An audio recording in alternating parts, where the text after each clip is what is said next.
GB's here for Into the Squared Circle podcast. Welcome to a special YouTube edition of the post AEW Forbidden Door.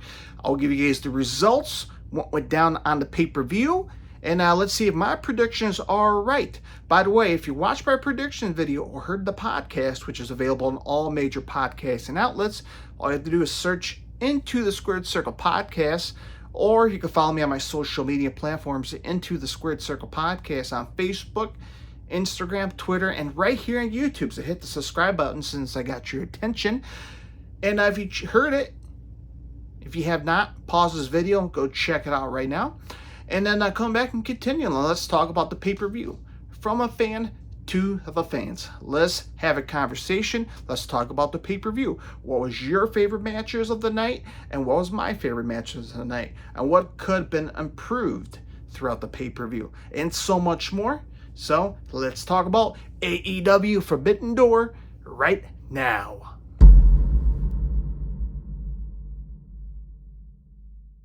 All right, let's talk about AEW Forbidden Door. Let's see if my predictions were correct last night. So right now, it's the day after June the 26th of 2023.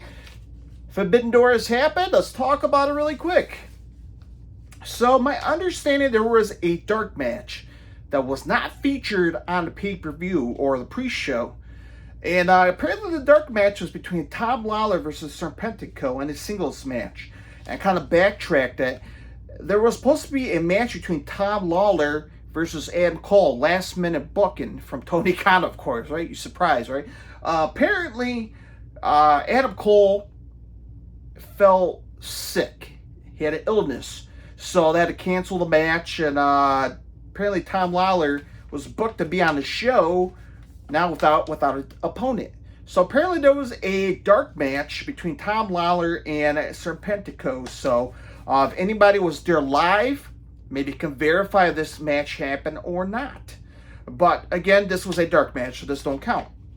Now, there's a couple pre-show matches never made it on my prediction show. So my prediction show was on Thursday, so Friday, so 2 days prior before the pay-per-view. So those don't count to my prediction. By the way, I did tally everything. It's impressive.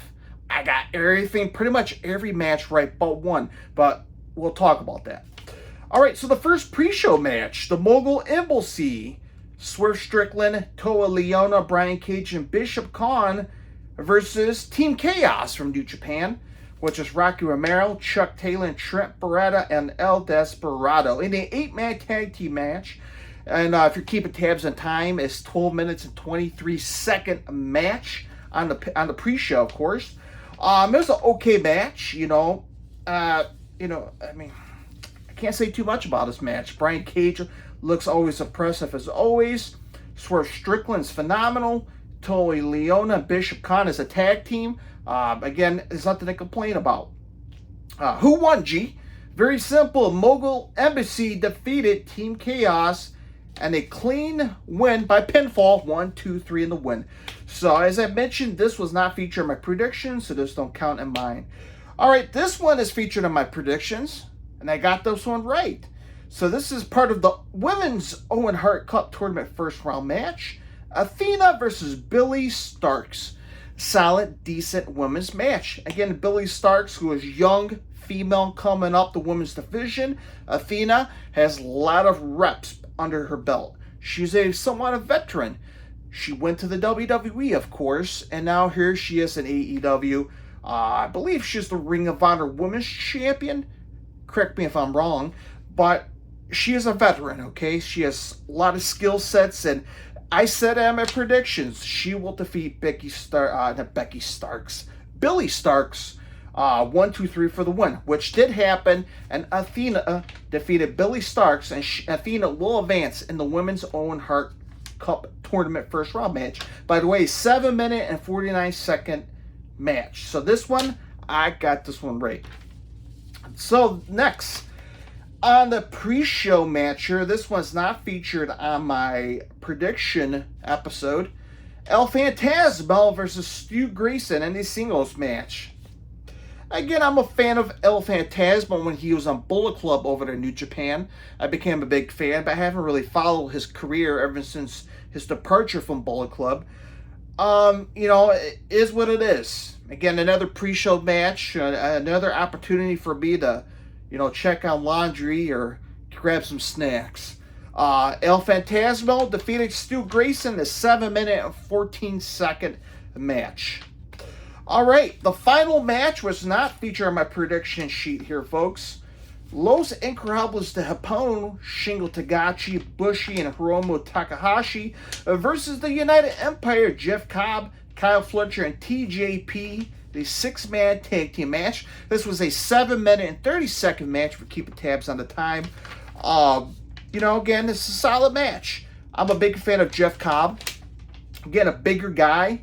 Guy's a badass. My favorite part in the match, and I can't remember now, I'm getting brain freeze here. I believe it was Hiromu or Takahashi. Somebody had tried to attempt to pick up Jeff Cobb with just like this wild. That guy's, he's not like a fat guy, but he's like a built, bulky guy. That's what I love about Jeff Cobb. He's just a big. He looks like he belongs, on the offense tackle and on the NFL pro team. That's how impressive Jeff Cobb is. Kyle Fletcher is always impressive. TJP, I'm a big fan of his. Part of the cruiserweight division, a high-flying, fast-paced guy. But I also love Shingo Takagi and Bushi. Great team, of course, over in Japan.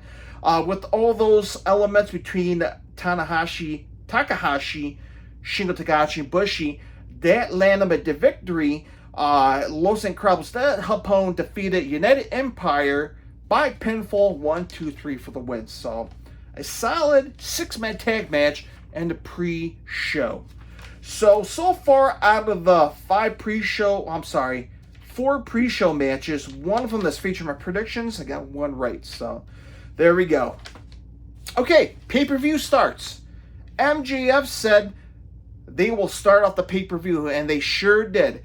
MJF, the AEW World Champion that walked down the ring as a champion, versus Hiroshi Tanahashi, the ace, the veteran, a future Hall of Famer in New Japan Pro Wrestling. One of my favorite top guys in New Japan, hands down.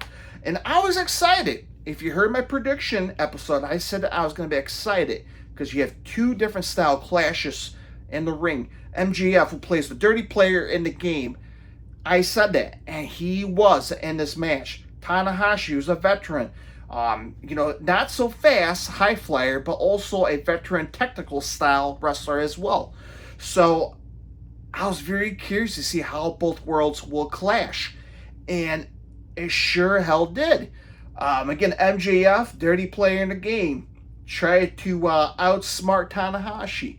Tanahashi was catching up with him. So MJF was trying to stay one step ahead of Tanahashi, where Tanahashi was right up there with him as well. MJF, my favorite part in the match where I believe he poked Tanahashi in the eyes, your typical heel fashion.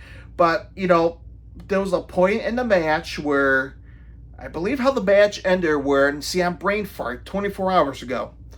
I believe he had a ring, his diamond dozen ring in his drawers. The ref had his back turned, put the ring on his hand, pow, right on Tanahashi's face, pinned him 1, 2, 3 for the win, and MJF retained the AEW World Champion as expected. And I said that in my prediction, MJF will somehow walk away. Again, I'd be very surprised if Tanahashi won the title. Okay? I'd be very surprised. And it's the right direction how they ended the MJF win over Tanahashi and walked out and retained the AEW Heavyweight Champion. So, it was a great match. It was a great match. Everything as I predicted how it would be between both men. 2 different styles. I can't complain about it. It was a 15-minute and 46-second match. So, a great match. And as I mentioned, MJF won and that was my pick, MJF. Now, the next question is, where will MJF go next? What's next for MJF? We don't know. What's his next opponent? Maybe things will pick up between him and Adam Cole. We don't know. Depends on how long this Adam Cole illness will be. Maybe it will change course, but the future is bright for MJF, and we'll have to wait and see where his title run will stop next for the next challenger, of course. Okay, the next match. This one was interesting. CM Punk versus Satoshi Kojima. Part of the men's Owen Hart Cup tournament first round match. A 13-minute and 40-second match.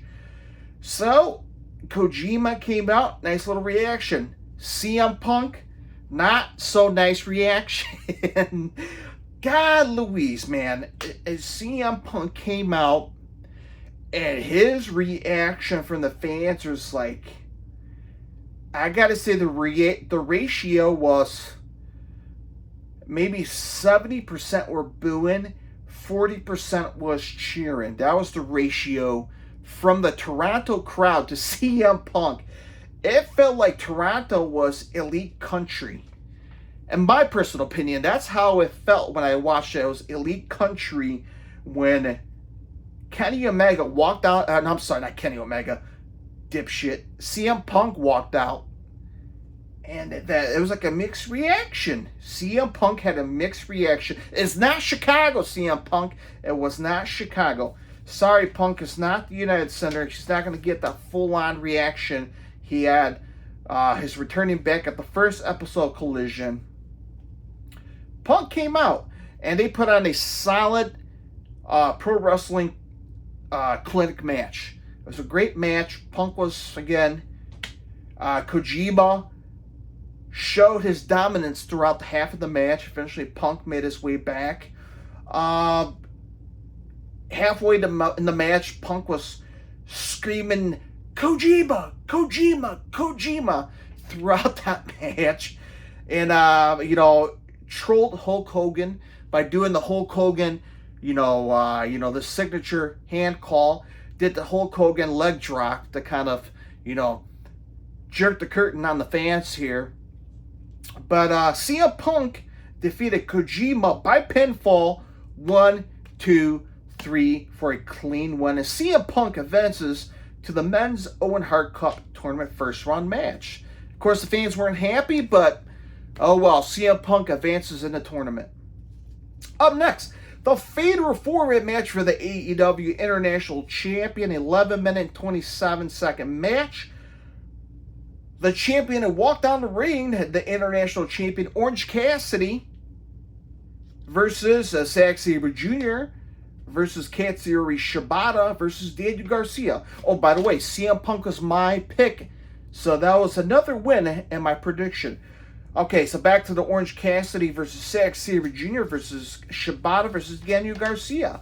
Again, as expected, you have 4 guys going at it at the ring. Zack Sabre Jr. is always phenomenal to watch. I've been a big fan of his since New Japan. Stretch of people in the ring. There's nothing crazy about this match, As expected, you got 4 guys beating the living hell out of each other. Orange Cassidy, give him props. Again, I'm not a big fan of his, but he pulled it. He pulled out at the match with a victory. And I said it. I wouldn't be surprised if he lost the title. But I picked Orange Cassidy because I don't expect the other 3 guys carrying the international champion. And I had a feeling Tony Khan will keep the title around Orange Cassidy, which would happen. Orange Cassidy defeated Sabre Jr., Shibata, and Daniel Garcia by pinfall. So, again, Orange Cassidy was my pick. Orange Cassidy retained the title. After the match, you had Orange Cassidy standing in the ring with Zack Sabre Jr. with his New Japan TV title, and Shibata with his Ring of Honor champion in his hand. And all 3 held their hand titles in the air, teasing the crowd. You might have a triple threat title match in the near future. We'll have to wait and see. So Orange Cassidy was my pick, And that was the winner out of this match. All right, up next, Sonata will defend his IWGP World Heavyweight Champion against Jungle Boy Jack Perry. A 10-minute and 49-second match. I said Jungle Boy Jack Perry will be an excellent... Well, I'll take that back. I didn't say that. I knew Sonata was going to crush him. Okay? As erase everything I just said about excellent. I knew Jack Perry wasn't going to win the title. It was pretty obvious. But Jungle Boy Jack Perry came down to the ring and he put on a fight. Okay? Give him props.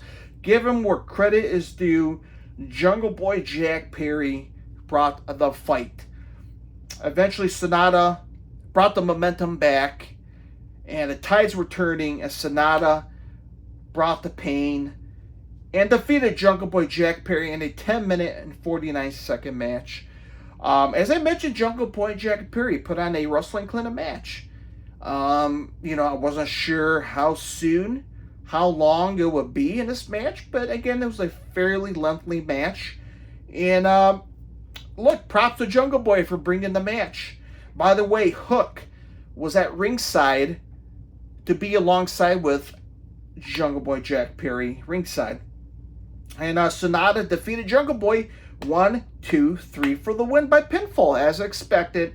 And Sonata retained the IWGP World Heavyweight Champion. So Sonata walks out with the title retaining. And as expected, that was my pick. And another victory for me in my prediction. So right after the match was Sonata walked out of the ring. Jack Perry was standing in the ring with Hook. Both men walked out together. And as they were walking up the ramp, out of nowhere, Jungle Boy Jack Perry attacked Hook. Out of nowhere, Jack Perry attacked Hook and surprised a lot of fans. And eventually there was a heel turn from Jungle Boy Jack Perry. So he's no longer a baby face, and now he's become a full-fledged heel. Why do you attack Hook? Hopefully we'll find out this one's their Dynamite or on Collision Saturday. Alright, up next, The Elite. Hangman Adam Page, Matt Jackson, Nick Jackson, Eddie Kingston, Tomohiro Ishii versus the Blackpool Combat Club, Jon Moxley, Wheeler Yuta, Claudio Castagnoli, Takeshita, and Shota Umino, and a 10-man tag team match. As I mentioned, this match was going to be chaos. It was a little bit of chaos. Both parties were just off the rails. Kingston trying to get his hands on Claudio, which did happen in the ring.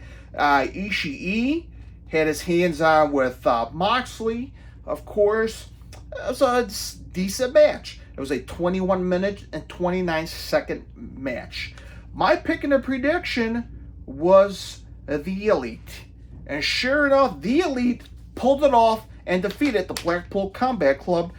If I'm not mistaken, Tomohiro Ishii got the pinfall to land them a victory for The Elite. So that was my pick, The Elite, and they walked out as the winners in the 10-man tag team match last night on Forbidden Door.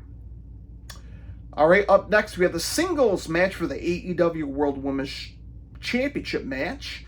Toni Storm, that walked down as the AEW World Women's Champion, versus Willow Nightingale in a solid 10-minute and 27-second match. Both women went to war. Willow Nightingale looks impressive as always, and Toni Storm, I'm a big fan of hers, and she's a major women's star. Okay, she looked great in the ring, and she brought the pain, and Toni Storm defeated Willow Nightingale by pinfall 1, 2, 3 for the win. So Toni Storm retained the women's title. By the way, that was my pick, Toni Storm, and she did win. All right, let's press on forward to this phenomenal match. Damn near 40 minutes. Will Ospreay versus Kenny Omega.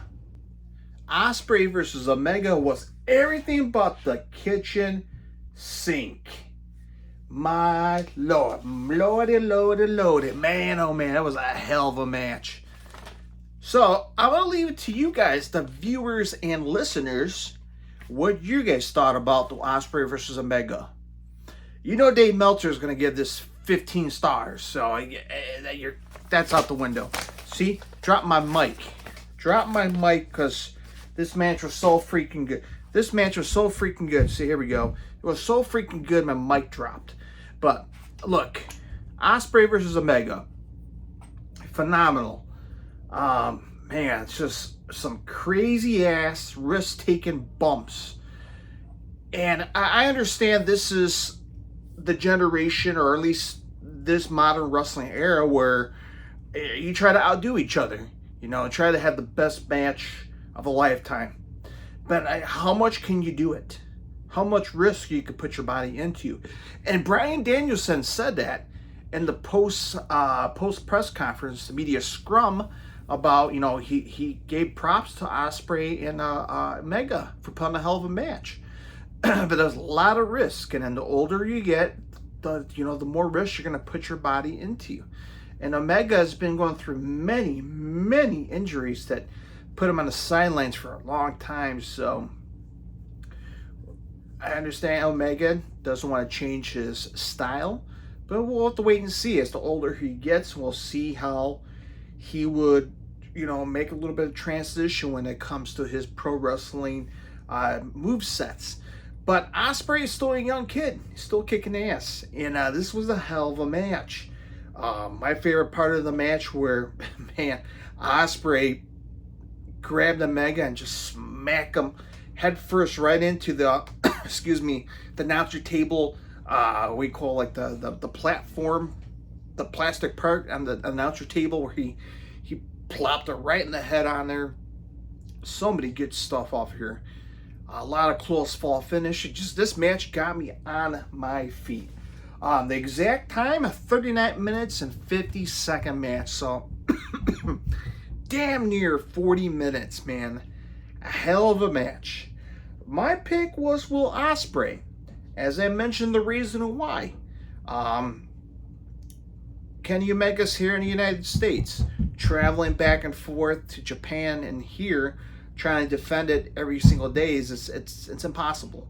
Yes, it's the U.S. champion. Yes, it's represented here in the United States, but Will Ospreay makes an obvious choice. And I picked Will Ospreay. So the other victory on my prediction, and this is my favorite night. I said it.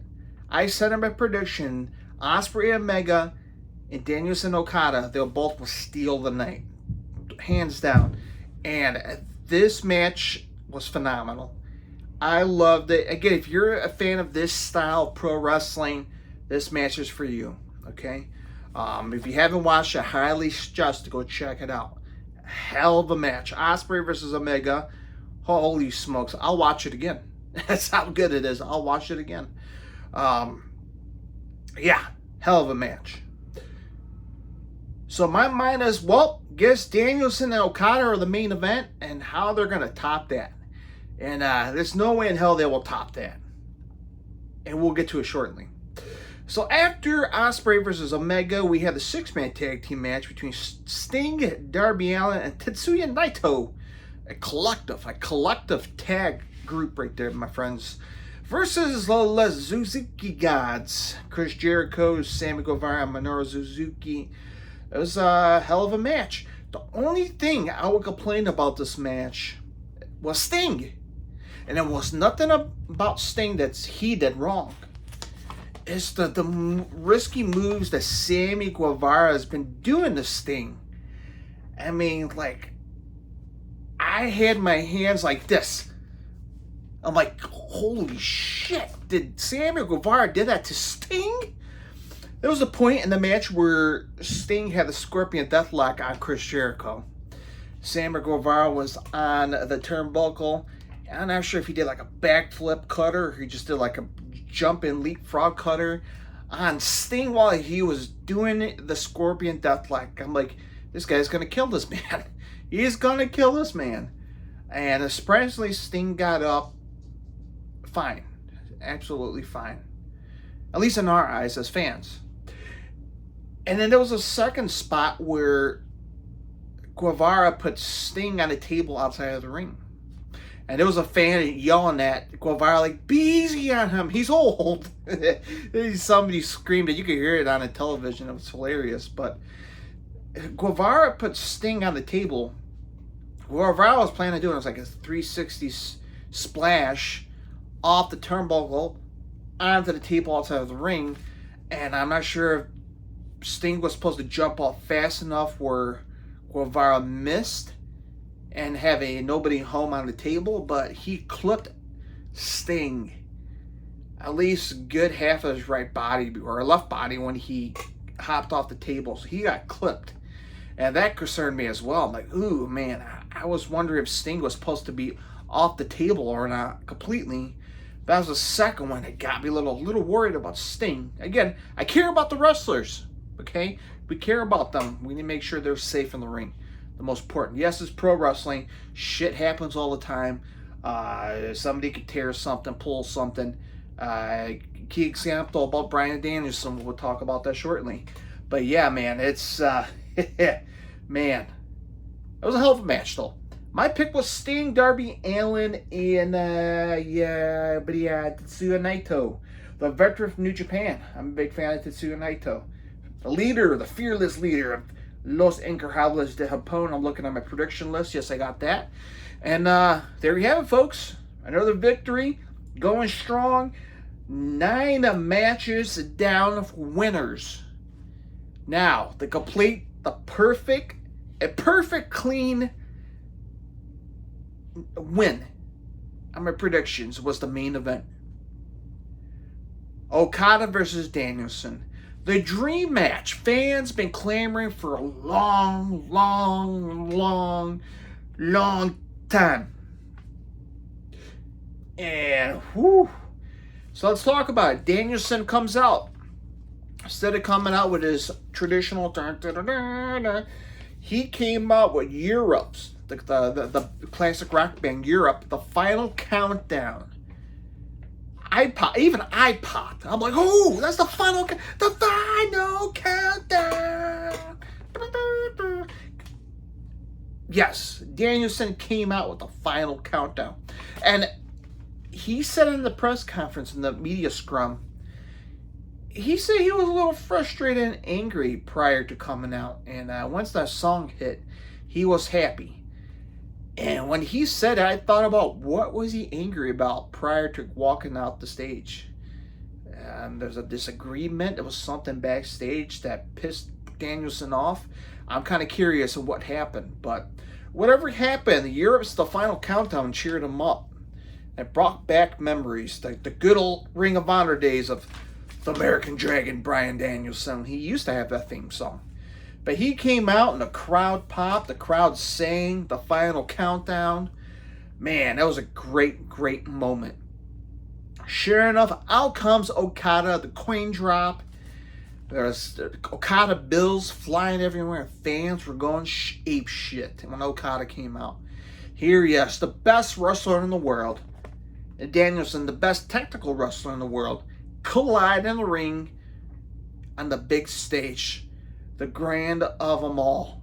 And wow, I enjoyed it. I watched every move, every moment. I soaked in the moment. It was a hell of a match. Okada was phenomenal as always. Danielson was phenomenal.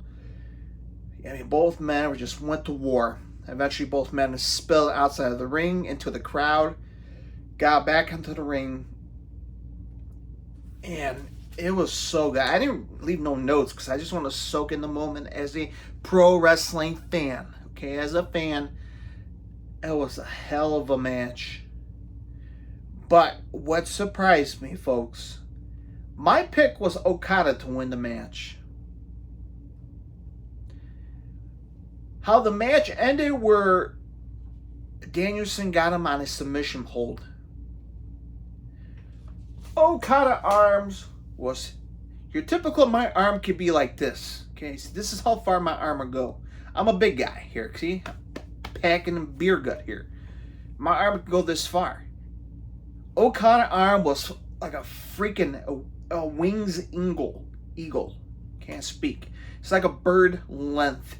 I mean, his arm was practically touching the back of his head. That's how far back Danielson got Okada's arm back. He's practically wanting to rip his arm off his body. And that's where Okada tapped. And the fans were silent. Again, nothing was on the line. No champions, no trophies. It's to prove who's the best damn wrestler on the planet. That's all that matters. It's a proving ground to show the fans that there's the best damn wrestling match on the planet, and that's the main event between Okada and Danielson. Both men went to war. Both men tore the hell out of each other.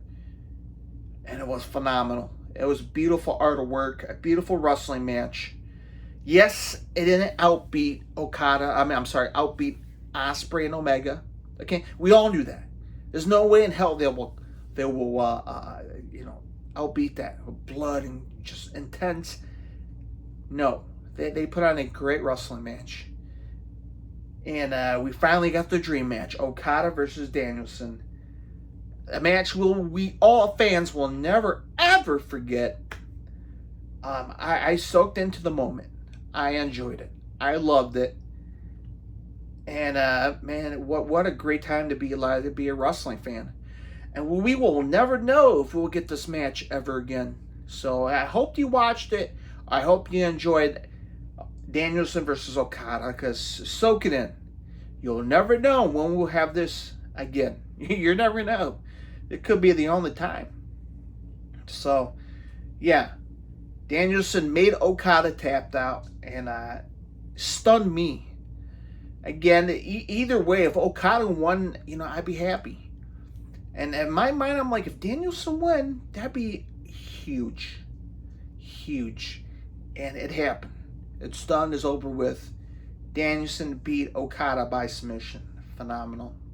So in the post-media scrum, somebody asked Danielson about a wrist arm or arm bracelet on his arm. They asked you, how you feeling after the match? Why do you have like a wristband on your arm?